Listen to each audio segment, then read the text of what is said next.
কালি ৰাতি সপোনত জুবিন দা আহিছিল। জুবিন দাক দেখিছা?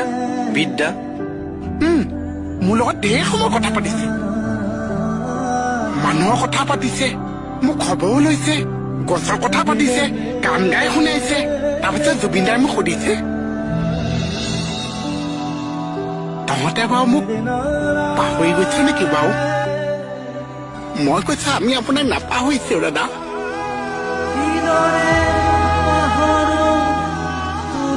কোনেও নাপাহৰিছে।